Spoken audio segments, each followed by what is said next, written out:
Kenapa orang Kristen kalau jadi mualaf kayak si Felix Xiao, kayak si Dobitan, kayak si Kainama dan kawan-kawan, kenapa mereka tuh jadi mualaf bukan tambah pinter, malah jadi pada bego? Tuduhan Anda makin bego setelah masuk Islam atau mu'alaf itu bukan sekedar catat logika hemat kami, tapi mohon maaf, memalukan secara intelektual. Sejak kalimat pertama yang Anda bangun tadi, ini nadanya bukan argumen, tapi emosional.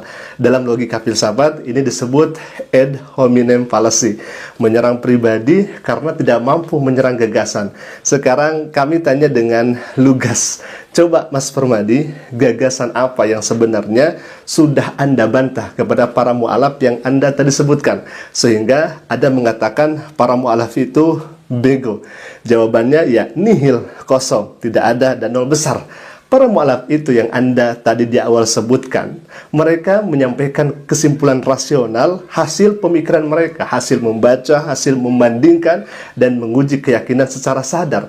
Tapi karena kesimpulan itu tidak sesuai dengan selera Anda, maka kepribadian seseoranglah yang diserang. Ini hemat saya bukan kritik, tapi ini adalah kepanikan intelektual. Jadi logika buruknya begini: selama seseorang berpikir dan hasilnya sesuai dengan agenda atau tujuan orang ini, Pak Permadi, maka ia akan dipuji dengan cerdas. Begitu berpikir dan hasilnya mengarah kepada Islam atau menjadi mu'alaf, mendadak ia dicap bego. Menarik bukan?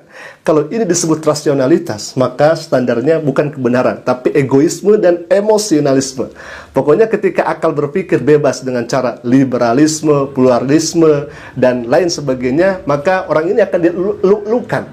Begitu akal berhenti di Islam dan membela agama Islam, akal itu dikatakan rusak, bego. Nauzubillahi min dzalik. Pak Permadi, mayoritas mu'alaf justru bukan masuk Islam karena mimpi, bukan karena halusinasi, dan bukan pula karena sugesti kosong, sebagaimana yang Anda tuduhkan tadi, bego. Nauzubillah. Narasi itu murahan dan ciri malas berpikir. Fakta dasarnya jelas. Mereka yang Anda sebutkan tadi itu masuk Islam lewat proses intelektual, mempelajari, membandingkan, menguji, lalu mengambil kesimpulan yang sadar. Mereka membaca teks, menimbang argumen-argumen yang ada, mengadu konsistensi ajaran, dan menguji rasionalitas keyakinan. Orang yang seperti ini bukan tindakan orang kehilangan akal, tapi ciri orang yang menggunakan akalnya sampai tuntas. Justru tuduhan bego setelah masuk Islam muncul dari pihak yang tidak mau atau tidak mampu membantah proses itu secara rasional. Kalau mu'alaf disebut bego, maka logikanya sederhana. Berpikir kritis atau menganalisis, membandingkan, menyimpulkan, itu semua sekarang dianggap kebodohan, kata Mas Permadi. Maka yang dipatut dipertanyakan bukan kecerdasan para mu'alaf, melainkan standar berpikir para penuduh seperti Mas Permadi Arya ini. Dan supaya tuduhan mu'alaf ini makin bego, ya, itu hemat kami kita akan tampilkan saja, dan kita akan tampilkan data. Banyak ilmuwan, akademis, dan pemikir kelas dunia masuk Islam bukan karena mimpi, bukan karena halusinasi, tapi karena rasionalitas dan konsistensi dan kekuatan argumen tentunya. Beberapa contohnya misalkan, ini tidak bisa dianggap sepele.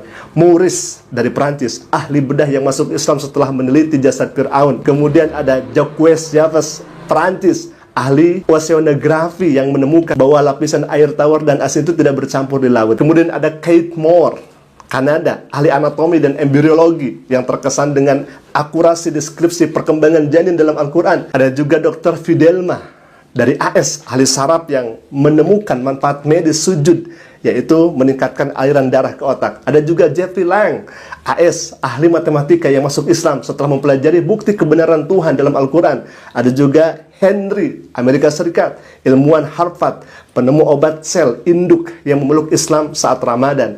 Pertanyaannya, apakah Anda akan mengatakan bahwa mereka itu bego, profesor itu bego, peneliti itu bego?